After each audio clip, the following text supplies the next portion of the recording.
الشیطان الرجیم بسم اللہ الرحمن الرحیم الصلاۃ والسلام علیک یا رسول اللہ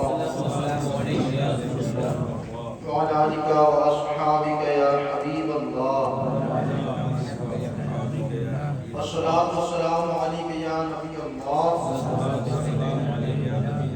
وعلی آلک واصحابک یا نور اللہ۔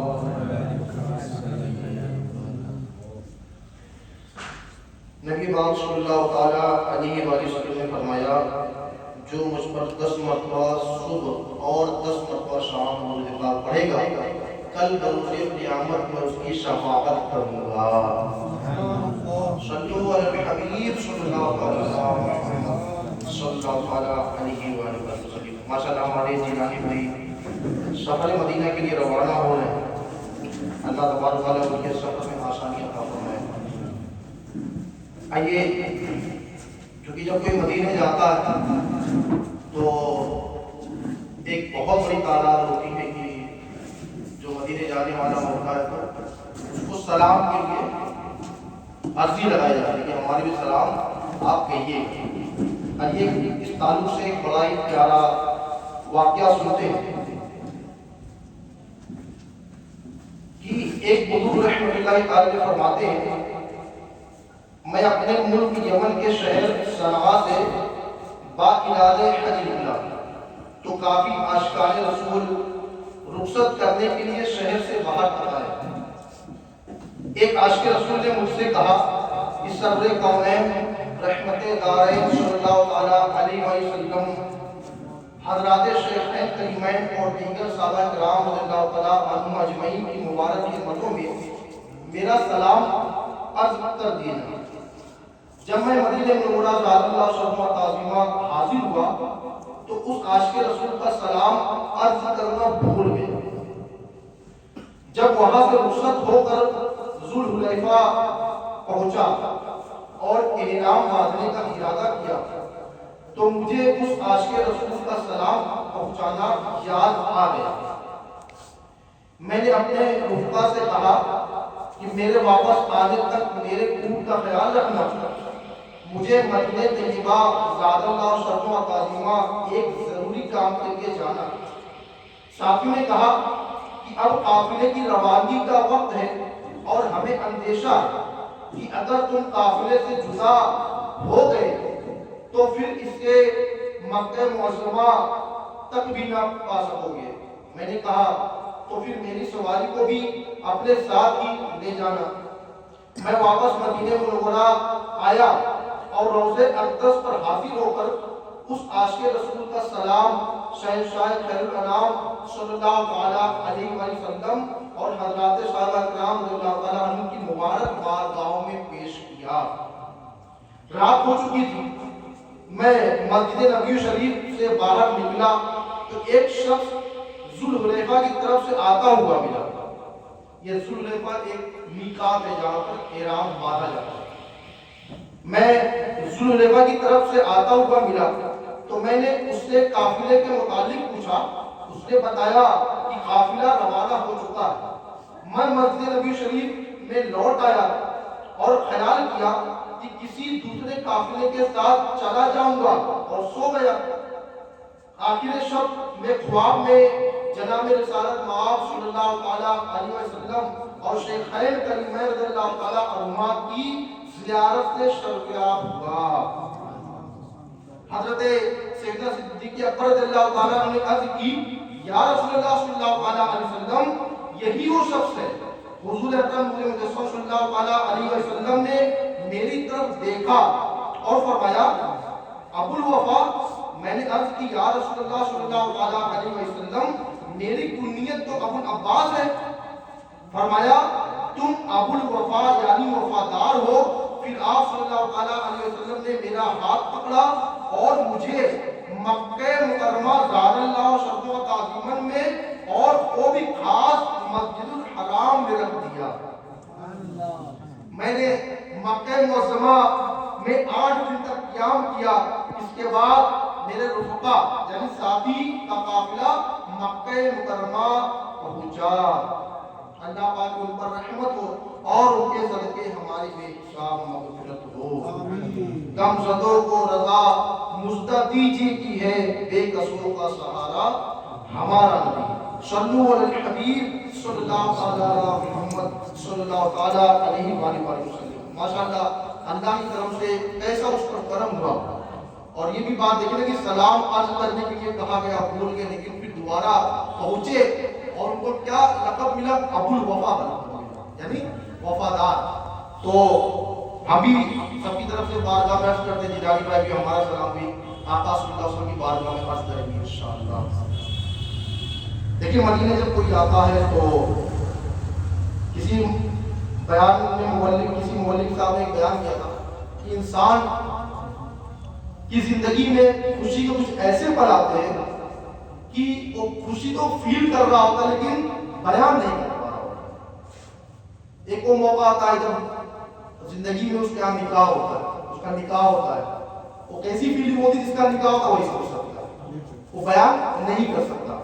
پھر اس کے ساتھ زندگی آگے بڑھتی ہے اور آگے بڑھنے کے بعد پھر اس کے وہاں اللہ کی رحمت سے اولاد کی خوشی نصیب ہوتی ہے، تو بھی یہ عجیب خوشی ہوتی ہے جو بیان کرنا کسی کی بس کی بات نہیں، ممکن نہیں، وہی فیل کر سکتا ہے جس کے ساتھ ہوا۔ اور تیسرا یہ بیان فرمایا کہ جب مدینے کا ٹکٹ مل جائے، تو مدینے کا ٹکٹ جب مل جائے تو کیا ہوتا ہے؟ پھر اس کی رات کی نیند ہو جاتی ہے اور بس یہی ہو رہا ہے، کب میں مدینے پہنچوں گا، کب میں مدینے جاؤں گا۔ جس کو چاہا میٹھے مدینے، اللہ نے چاہا انشاءاللہ اپنے بندے جیلانی بھائی کو میرا گھر دیکھیں، میرے حبیب کا مدینہ دیکھیں۔ میرے رسول نے لکھا ہے، جس کو چاہا میٹھے مدینے کا، اس کو مہمان کیا۔ اللہ پاک ہمیں بھی مدینہ دکھائے، آمین آمین ہمیں بھی اپنا گھر کعبہ دکھائے۔ آمین۔ یہ آج اس طرح سے دولہا بنے، مدینے جانے والے مدینے کے دولہا بنے۔ اللہ پاک وہ دن لائے ہم بھی ایسے مدینے جانے والے مدینے کے دولہا بنے۔ اللہ وہ دن بھی دکھائے، لگن پہنچاتی ہے۔ اللہ دل دیکھتا ہے اپنے بندے کا۔ یہ مال و دولت کس کام کی، یا یہ کہ مال و دولت ہے تو پہنچ جاؤں گا، آقا کا کرم ہوگا تو گھر پہ پہنچ جاؤں گا۔ جس کو چاہا میٹھے مدینے کا، اس کو مہمان کیا۔ اور جس کو چاہا میٹھے مدینے کا، اس کو مہمان کیا۔ جس کو چاہا میٹھے مدینے کا، اس کو مہمان کیا۔ جس پر نظر کرم فرمائی، جس پر نظر کرم فرمائی، جس پر نظر کرم فرمائی، اس کو اپنے درگاہ مہمان کیا۔ شاید کہتے ہیں کہاں کی دولت کہاں کا منصب، قسم خدا کی ہے یہ حقیقت، جنہیں بلایا ہے مصطفیٰ نے وہی مدینے کو جا رہے ہیں۔ ایک واقعہ اور سنتے ہیں کہ حضرت سیدنا ابراہیم خواص رحمۃ اللہ تعالی فرماتے ہیں، میں ایک سفر میں شدت پیاس سے بیتاب ہو کر گر پڑا تو کسی نے میرے منہ پر پانی چھڑکا۔ میں نے آنکھیں کھولی تو کیا دیکھتا ہوں کہ ایک حسین و جمیل بزرگ خوبصورت گھوڑے پر سوار کھڑے ہیں۔ انہوں نے مجھے پانی پلایا اور فرمایا میرے ساتھ سوار ہو جاؤ۔ ابھی چند قدم ہی چلے تھے کہ فرمایا دیکھو کیا نظر آ رہا ہے۔ میں نے کہا یہ تو مدینہ منورہ ہے. فرمایا اترو اور جاؤ رسول اللہ صلی اللہ علیہ وسلم کی خدمت اقدس میں سلام عرض کرو، اور یہ بھی عرض کرنا کہ خضر علیہ السلام نے بھی آپ کی خدمت میں سلام عرض کیا ہے. کسی کے ہاتھ نے مجھ کو سہارا دے دیا ورنہ، کسی کے ہاتھ نے مجھ کو سہارا دے دیا ورنہ، کہا میں اور کہاں یہ راستے پیچیدہ پیچیدہ. پیارو اور محترم اسلامیوں، مدینہ منورہ ذات اللہ شرفہ تعظیمت میں حاضری ایک عشق ہوتا ہے. اگر ایک تو ہوتا ہے کہ سفر ہو گیا، مدینہ دیکھ لیا، مکہ دیکھ لیا، لیکن گئے اور آ کر چلے گئے.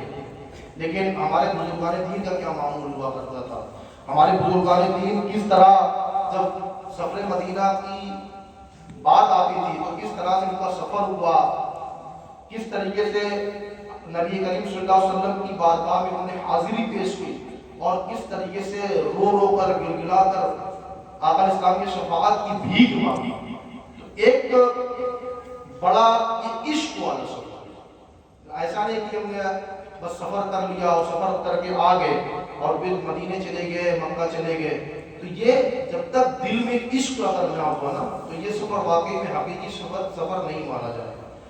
اور اصل وجہ کیا کہ ابھی پچھلے دنوں گزرا نا کہ ایک شاعر نے کہا تھا کہ آقا صلی اللہ علیہ وسلم کی معراج کیا تھی؟ آقا صلی اللہ علیہ وسلم کی معراج یہ تھی کہ آپ نے اللہ پاک کا اپنی آنکھوں سے دیدار کیا. اور آقا کے غلاموں کی معراج کیا ہے؟ آقا کے غلاموں کی معراج یہ کہ آقا کے قدموں تک پہنچا. یہ آقا کے غلاموں کی معراج ہے. اور وہاں پر پہنچنے کے بعد سرکار صلی اللہ علیہ وسلم کی بارگاہ میں دعا کیا جائے، گلگلا کر کہا جائے کہ یا نبی علیہ السلام میری مغفرت فرمائیے، میری شفاعت فرمائیے. بزرگان دین نے بہت جو وہاں کے معاملات کتابوں میں لکھے ہوئے ہیں، میں آپ کو پڑھ کر سناتا ہوں ایک دو واقعہ، تو انشاءاللہ اس سفر کا مقصد بھی سمجھ میں آئے گا کہ انسان جو ہے یہ گناہ کرنے والا ہوتا ہے. انسان سے گناہ ہو ہی جاتا ہے، لیکن گناہ کرنے کے بعد کیا کرنا چاہیے؟ آئیے سنتے ہیں. امیر مومن حضرت مولا کائنات علی المرتضی شیر خدا کرم اللہ تعالیٰ عنہ فرماتے ہیں کہ تاجر مدینہ قرار قلب و سینہ صلی اللہ علیہ وسلم کی مزار فائض الانوار میں جلوہ کری کے 3 روز ہوا. ایک بدو حاضر ہوا اور اس نے اپنے آپ کو قبر منور پر گرا دیا اور اس کی خاکے پاک اپنے سر پر ڈالی اور عرض گزار ہوا، یا رسول اللہ صلی اللہ علیہ وسلم، جو کچھ آپ نے اللہ تبارک و تعالیٰ سے سنا ہے، وہ جو کچھ آپ نے اللہ تبارک و تعالیٰ سے سنا ہے وہ ہم نے آپ سے سنا ہے. جس کا ترجمہ اللہ پاک قرآن پاک میں ارشاد فرماتا ہے، اس کا ترجمہ ہے، اور اگر جب وہ اپنی جانوں پر ظلم کرے تو اے محبوب تمہارے حضور حاضر ہوں اور پھر اللہ سے معافی چاہے اور رسول ان کی شفاعت فرمائے تو ضرور اللہ کو بہت توبہ قبول کرنے والا مہربان فرمائے. یا رسول اللہ صلی اللہ علیہ وسلم، میں نے اپنے اوپر ظلم کیا ہے، یعنی گناہ کیے ہیں، اور آپ کی بارگاہ بے کس پناہ میں حاضر ہوا ہوں تاکہ آپ میرے واسطے استغفار فرمائے. قبر انور سے آواز آئی، تحقیق تیرے گناہ بخش دیے گئے.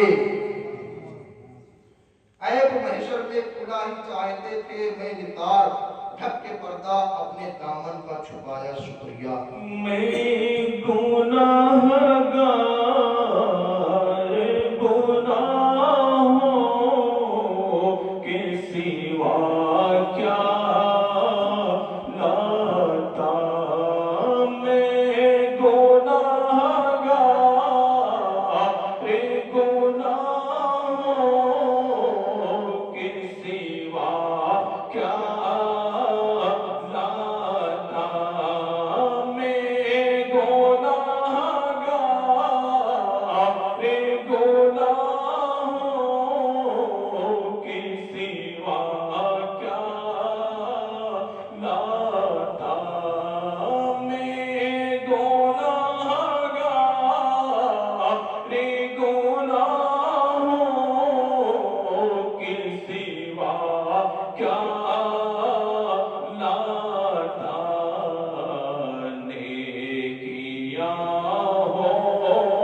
ہوتی ہے سرکار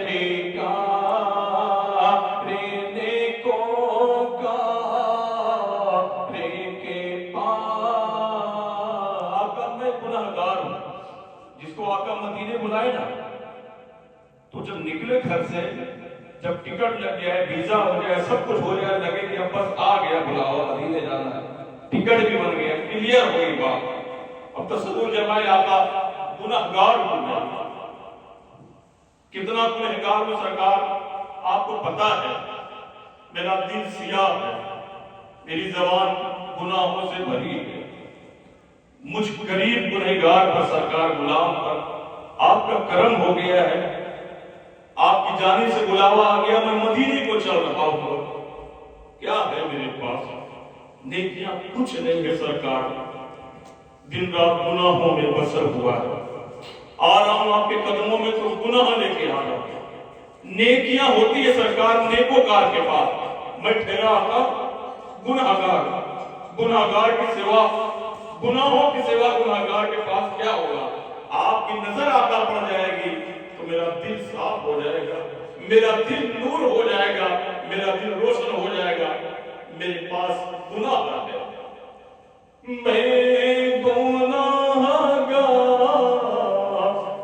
گناہوں کے سوا کیا لاتا، آقا میں گناہگار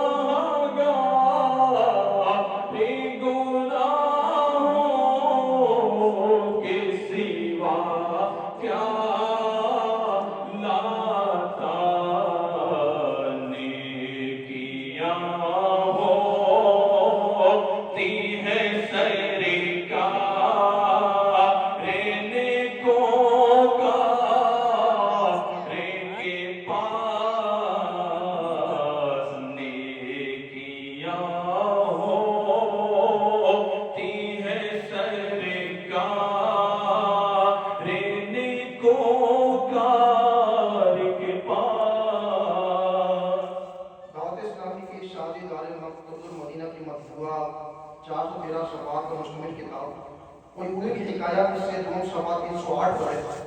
امام عبدالرحمن بن علی جوزی رحمۃ اللہ تعالی علیہ نقل فرماتے ہیں، حضرت سیدنا محمد بن حش ہلالی رحمۃ اللہ تعالی علیہ نے بیان کیا، ایک مرتبہ میں روضہ رسول پر حاضر تھا کہ ایک عربی یعنی ایک عرب کا دیہاتی آیا اور حضور انور شافع محشر محبوب رب اکبر صلی اللہ تعالیٰ علیہ وسلم کی بارگاہ بے کس پناہ میں اس طرح عرض گزار ہوا، یا رسول اللہ صلی اللہ تعالیٰ علیہ وسلم، اللہ تعالیٰ نے آپ صلی اللہ علیہ وسلم پر جو سچی کتاب نازل فرمائی اس میں یہ آیت بھی ہے جس کا ترجمہ ہے، اور اگر جب وہ اپنی جانوں پر ظلم کرے تو اے محبوب تمہارے حضور حاضر ہو اور پھر اللہ سے معافی چاہے اور رسول ان کی شفاعت فرمائے تو ضرور اللہ کو بہت توبہ قبول کرنے والا مہربان پائے۔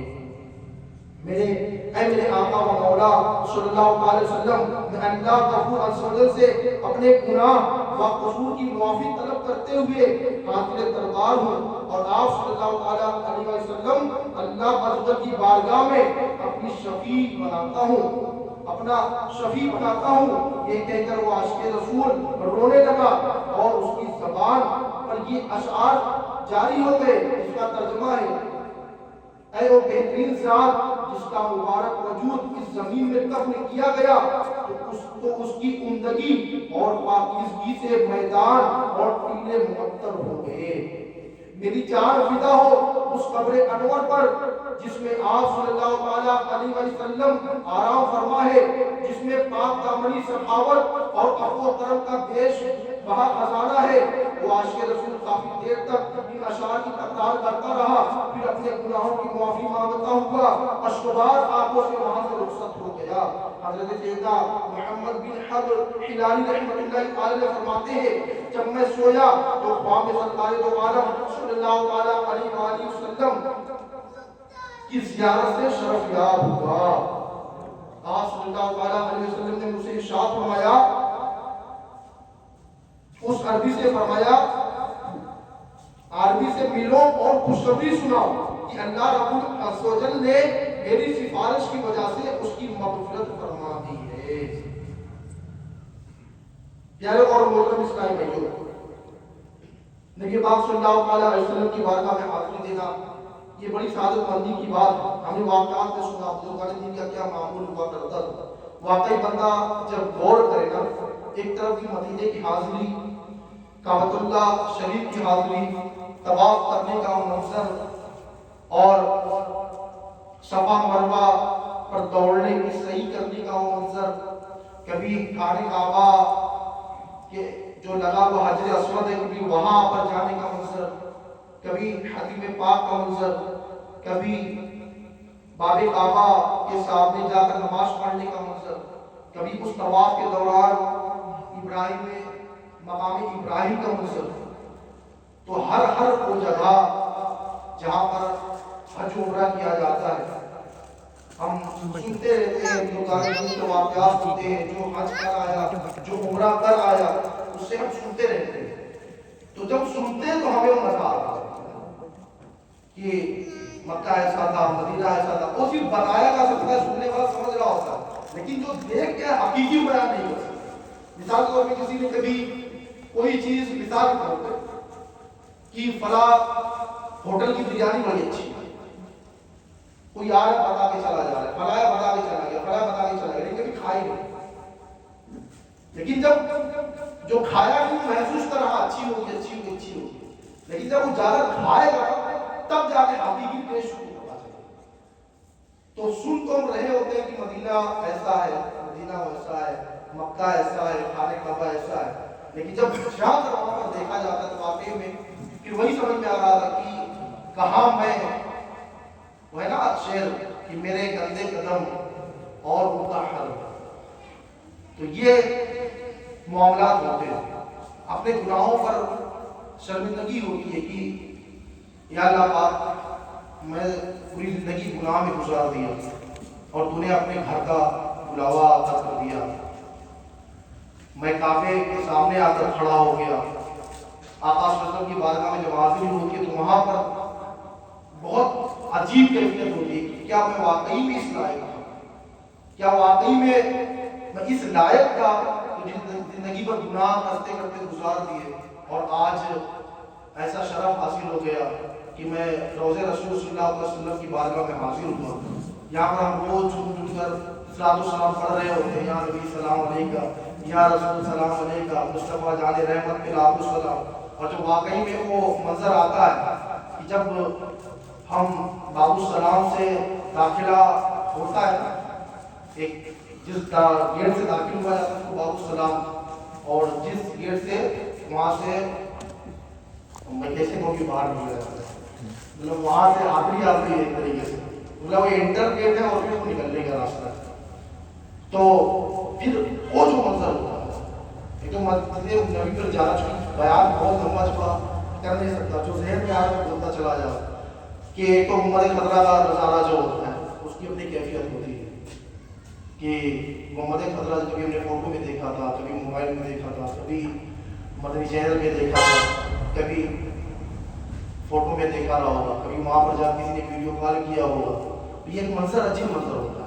لیکن جب واقعی میں وہ سامنے جب محمد خضرا واقعی میں آ جاتا ہے تو پھر عاشق جو ہوتا ہے اس کی آنکھوں سے آنکھ ہو جاتی ہے کہ واقعی میں وہ کہتے ہیں، پھر عاشق کہتا ہے کیا سبز سبز گنبد کا اپنے میں نظارہ، کیا سبز گنبد کا حسین جلوہ دکھاتے یا رب،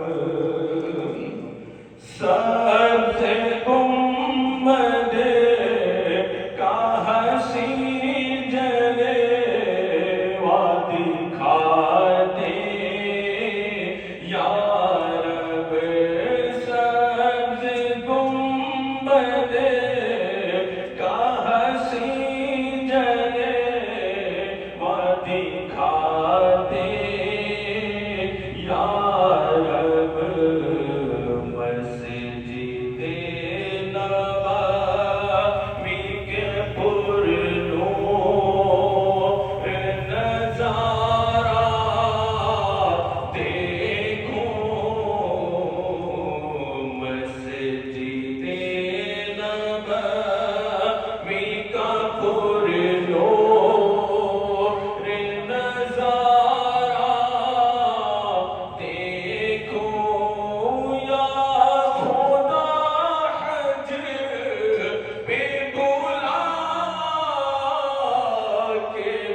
کعبہ دیکھوں یا خدا حج پہ بلا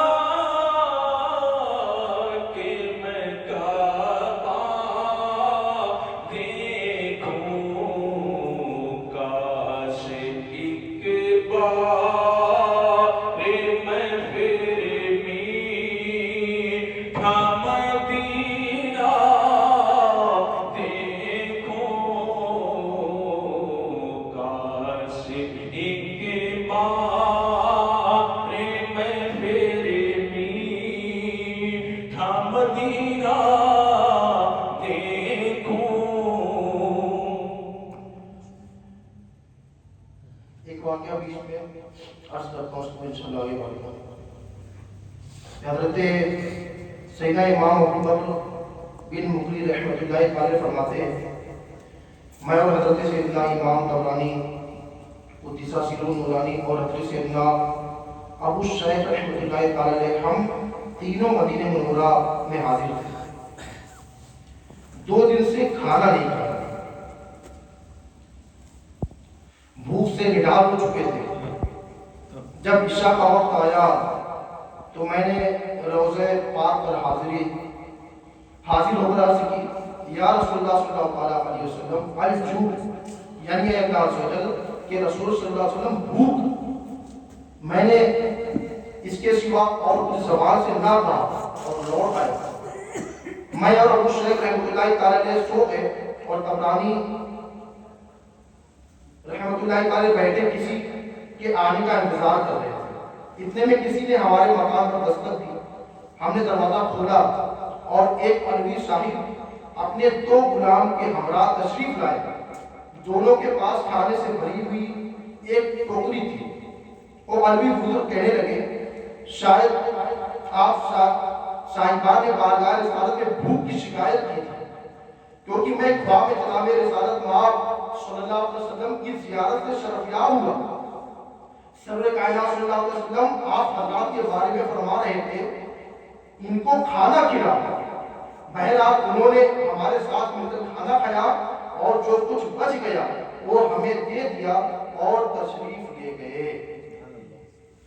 پیارے پیارے اسلامی بھائیوں, سرکار صلی اللہ کی بارگاہ میں صحابہ کرام کا طریقہ جو کچھ ہوتا تھا آپ سرکار صلی اللہ کی بارگاہ میں جا کے عرض کرتے تھے. ایک ظہیر بھائی ماشاءاللہ سامنے بیٹھے ہوئے, ایک واقعہ مجھے مدینہ شریف کا یاد آ گیا. اللہ کی طرف سے مجھے اور ظہیر بھائی استاد میں ماشاءاللہ 2014 میں حج کا شرف ملا تھا. مولانا ظہیر بھائی کے ساتھ ماشاءاللہ مدینہ منورہ میں بیٹھے ہوئے روضہ رسول کے سامنے سبز جالیہ کے سامنے ہم لوگ بیٹھے تھے اور افطار کا وقت تھا.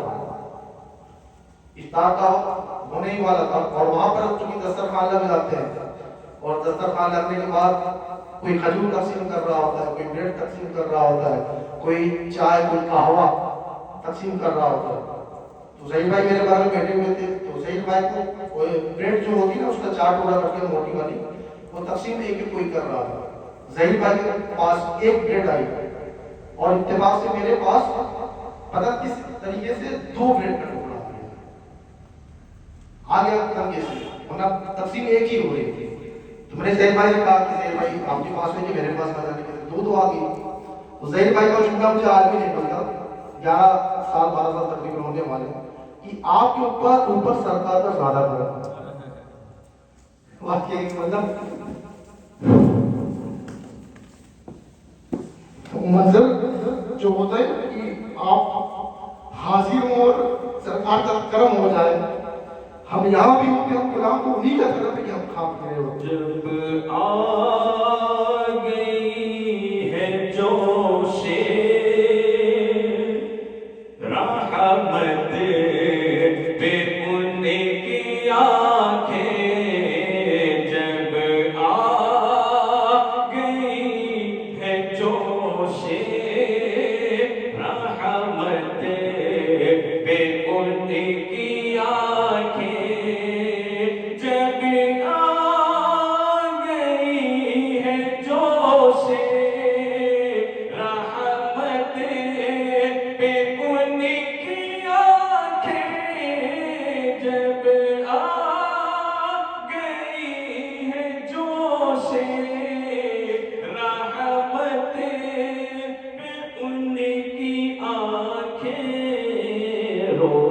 روتے ہنسا دیے ہیں، جلتے بجھا دیے ہیں، روتے ہنسا دیے ہیں، ایک دل ہمارا کیا ہے آزاد اس کا کتنا۔ اے پیارے پیارے اسلامی بھائیوں، پیارے آقا سینے سے لگاتے تھے، غلاموں کے غم دور کر دیتے تھے، جو جیسا غم لے کے آئے آقا سینے سے لگا لیتے، جو جیسا کمزور ہوتا آقا سینے سے لگا لیتے، جس طرح کا جو بھی آتا سرکار اس کو سینے سے لگاتے، اس کی مرادیں پوری کر دیتے، اس کا غم دور کر دیتے۔ لکھا ہے اشعار میں، ایک دل ہمارا کیا ہے آزار اس کا کتنا، ایک دل ہمارا کیا ہے آقا، ایک دل ہمارا کیا ہے آزار اس کا کتنا، تم نے تو چلتے پھرتے مردے جلا دیے ہیں آقا، تم نے تو چلتے پھرتے مردے۔ غم ستائے تو آقا کو یاد کرنا چاہیے، دل گھبرائے تو آقا کو یاد کرنا چاہیے، کوئی مصیبت آئے تو آقا کو یاد کرنا چاہیے، کوئی حاجت ہو تو آقا کو یاد کرنا چاہیے۔ یقین مانیے پیارے اسلامی بھائیوں، دور ہو جائے گا غم۔ ان کے نثار کوئی کیسے رنج میں ہو، کوئی امتی ہو نہ سکتا، آپ میں سے کوئی غلام ہو نہ آقا، کوئی دقت ہے، دشواری ہے، پریشانی ہے، اٹھائے تسبیح اللہ کے گھر میں جائے اور پڑھے نا، تسبیح پڑھے، یا رسول اللہ، یا رسول اللہ، یا رسول اللہ، یا رسول اللہ۔ یقین مانے پیارے اسلامی بھائیوں، اس کا 100 دانہ تسبیح کا پورا نہیں ہوگا نا، ایسا آنکھوں سے آنسو گرے گے نا، اور جب گرے نا تو بس سرکار میرے دل کا حال میرے آقا آپ جانتے ہیں، میں کیوں تسبیح پڑھ رہا تھا، میں کیوں آپ کو یاد کر رہا تھا، میرے اوپر کیا آزمائش ہے، کیا دقت ہے، کیا دشواری ہے سرکار، سب آپ کو پتا ہے۔ پڑھے ایسا دل ہلکا ہوگا نا، اللہ غیب سے اسباب پیدا فرمائے گا، راستے اللہ آسان فرمائے گا۔ حبیب کی محبت میں اللہ نے پوری کائنات کو بنایا اپنے حبیب کی محبت میں، اور جب حبیب کا اس کے ذکر کرو گے نا، اللہ کی رحمت جب جوش میں آئے گی تو یوں راستے آسان ہوں گے کہ دنیا بھی دیکھے۔ اے پیارے اسلامی بھائیوں، ان کے نثار کوئی کیسے ہی رنج میں ہو، ان کے نثار کوئی کیسے ہی رنج میں ہو، جب یاد آ گئے ہیں سب غم بھلا دیے ہیں، جب یاد آ گئے ہیں سب غم بھلا دیے ہیں۔ میٹھا اور اسلامی جو ہمیں بھی چاہیے کہ ہم بھی اپنی دعاؤں میں یہ دعا ضرور مانگا کریں کہ اللہ پاک ہمیں مکہ دکھا، پیارا پیارا کعبہ دکھا، میٹھا میٹھا مدینہ دکھا، انشاءاللہ ایک نہ ایک دن ضرور کرنا۔ میں یاد رکھیے، میں نے شروعات میں ہی کہا تھا کہاں کا دولت کہاں کا مقصد، قسم خدا کی ہے کہ حقیقت جنہیں بجایا ہے مصطفیٰ نے وہی مدینے کو جا رہے ہیں۔ تو جو سفر مدینہ میں جا رہا ہوتا ہے کافی تیاریاں ہو رہی ہوتی ہیں، اور تیاری کے ساتھ جب بھی مدینے جائیں تو مکۃ الکعبہ معظمہ مسجد حرام کی کیا فضیلت ہے اس کے بارے میں بھی ہمیں جاننا چاہیے. مدینہ منورہ پر حاضری ہونے کی کیا فضیلت ہے اس کے بارے میں جاننا چاہیے. تو تڑپ اور بڑھے گی انشاءاللہ. تو ایک فضائل یہ بتا دوں کہ اللہ تعالیٰ سے جب یہاں نماز پڑھتے ہیں تو ایک نماز کا ثواب میں ایک ہی نماز کا ثواب مل رہا ہوگا. تو انشاءاللہ جب جیلانی بھائی کعبہ شریف میں نماز پڑھیں گے تو انشاءاللہ ایک نماز پڑھیں گے اور نماز 1,00,000 نماز پڑھے گا ثواب. اسی طرح جب مدینہ منورہ میں مسجد نبی میں انشاءاللہ نماز پڑھیں گے ایک وقت کی نماز پڑھیں گے تو انشاءاللہ 50,000 وقت کی نماز پڑھنے کا ثواب ملے گا. یعنی مکہ شریف کی ایک نیکی 1,00,000 نیکی کے برابر ہے اور مدینہ منورہ کی ایک نیکی 50,000 نیکی کے برابر ہے. اور وہاں پر یہ بھی بتایا ہے کہ جب کوئی ایک گناہ وہاں پر سرزد ہو جائے ایک گناہ ہو جائے تو مکہ مکرمہ میں ایک گناہ کرنے کا گناہ بھی 1,00,000 گناہ ہے. اور میرے کریم آقا کی بارگاہ میں اگر خدا خواستہ اللہ نہ کرے ایسا کہ وہاں پر اگر ایک گناہ کسی سے سرزد ہو گیا تو وہاں پر ایک گناہ کا ایک ہی گناہ لکھا جائے گا.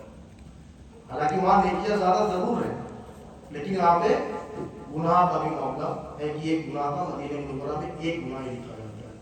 تو وہاں پہ حاضر بھی ہو اور فضیلت بھی ہو رحمت اتر رہی ہوتی ہے. کبھی طواف کر رہے ہوتے تو وہاں پر مزدلفہ آتا ہے تو وہاں پر بتایا جاتا ہے کہ 70,000 فرشتے آمین کہنے کے لیے وہاں پر کھڑے ہوتے ہیں. طواف کے دوران لوگ دعا کر رہے ہوتے ہیں. دعائیں تو خود لکھی ہوتی ہیں لیکن کتابوں میں لکھی ہوتی ہیں بہت ساری دعائیں لکھی ہوتی ہیں لیکن جو دعا دل سے نکلتی ہے یعنی ضروری نہیں کہ جو کتابوں میں دعائیں لکھی ہیں وہی پڑھا جائے. دعا کا مطلب کیا ہے کہ دل سے جو دعائیں لیں ربنا آتنا فی الدنیا یہ پڑھتے ہیں. اس کے علاوہ جو دل میں دعا ہو وہ مانگتے مانگتے کرتے رہے کہ رب کیا ہے یہ دل دیکھتا ہے نا. بعض اوقات ہمیں زبان ایسے نہیں نکل نہیں رہا ہوتا ہے کس زبان سے مانگوں کیسے کروں. یہی زبان ہے جس زبان سے میں نے کسی کو گالی دیا تھا یہی وہی زبان ہے جس سے میں نے غیبتیں کی ہے وہی زبان ہے جس سے میں نے گناہ کیا ہے لوگوں کا نہ جانے کتنوں کا دل دکھایا. تو وہاں پر یہ یاد آ رہا ہے یہ وہی زبان ہے کس زبان سے میں عرض گزار ہوں اللہ کی بارگاہ کس زبان سے سرکار اسلام کی بارگاہ میں عرض کروں. میں گناہگار گناہوں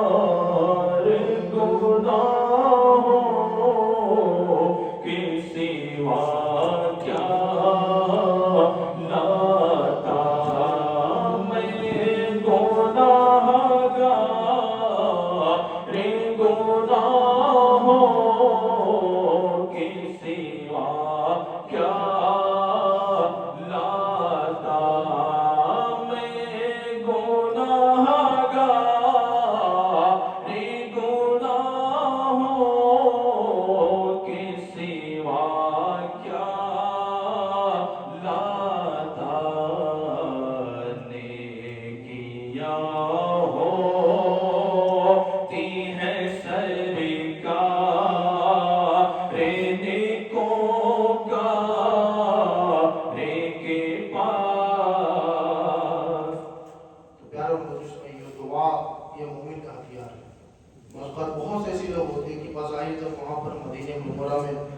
آپ کو ملاقات کا شرف ملے گا. تو واقعی میں حقیقی معنی میں اس کے پاس بھی اسباب نہ تھے. وہاں پر کوئی رکشہ چلانے والا پہنچ رہا ہوتا ہے کوئی ٹھیلا چلانے والا پہنچ رہا ہوتا ہے. مطلب ظاہری طور پر بظاہر اسباب نہیں تھے لیکن وہاں پر پہنچ رہے ہوتے. اور اللہ کی یہ شان ہے کہ اپنے بندوں کے اوپر کی وہ پیسے اور یہ پاسپورٹ یہ صرف ایک وسیلہ ہے لیکن پہنچاتا حقیقی طور پہ سرکار اس کو بلاتے وہی پہنچتا. تو ہمیں چاہیے تیاری ہر ایک کو رکھنی چاہیے. بعض بار ہم مایوس ہو جاتے ہیں کہ میرے پاس اتنے پیسے نہیں ہیں لیکن پاسپورٹ تو بنوا سکتے ہیں. کہتے ہیں کہ ہم نے اپنی کوشش کرنی ہے اور کوشش کرنے کے بعد بلاوا آ گیا تو کہ بہت بار ایسا ہوتا ہے کہ ہم ایک قدم بڑھائے تو کوشش تو کیوں جاری رکھیں دعا بھی کرتے رہے لیکن اب مثال طور پہ کسی کا ویزا آ گیا کہ فلاں ایجنٹ کے بعد یہ ویزا سستے میں مل رہا ہے اور اتنے میں بعد میرے پیسہ اتفاق سے تھا لیکن نہیں جا پایا کیوں پاسپورٹ نہیں. تو کم سے کم پاسپورٹ بنوانے کا پیسہ کٹتا ہے شروعات میں پاسپورٹ بنوائیں گے تو ہی ظاہری طور پہ جا سکیں گے. تو دعاؤں میں یاد رکھنا چاہیے کہ یا اللہ پاک ہمیں مکہ بھی دکھا یا اللہ پاک ہمیں کعبہ بھی دکھا اور جیسا کہ میں نے بیان کیا تھا کہ سرکار صلی اللہ علیہ وسلم کی قبر کی جو زیارت کرے گا انشاءاللہ آقا علیہ السلام کی شفاعت فرمائیں گے. یہ بڑی سعادت مندی کی بات ہے. تو وہاں پر جانے کا ایک مقصد بہت بڑا یہ بھی ہوتا ہے کہ سرکار علیہ السلام کی شفاعت انشاءاللہ ہم سب کو جو بھی وہاں پر جائے گا نصیب ہوگی تو انشاءاللہ مدینہ بھی دیکھیں گے اور کعبہ بھی دیکھیں گے. جیلانی بھائی بارگاہ میں عرض یہ کہ ہم سب کی طرف سے آقا علیہ السلام کی بارگاہ میں عرضی پیش کریں گے اور ہماری بھی دعا کریں گے ہماری بھی بار بار وہاں پر حاضری ہو. اور اللہ تبارک تعالیٰ سے دعا ہے کہ جیلانی بھائی اور جو ان کے ساتھ جا رہے ہیں سب کے سفر میں آسانی عطا فرمائے. اللہ تبارک تعالیٰ کہنے سننے سے زیادہ اس پر عمل کرنے کی توفیق عطا فرمائے. صلو علی الحبیب صلی اللہ تعالی علی محمد صلی اللہ تعالی علیہ وسلم.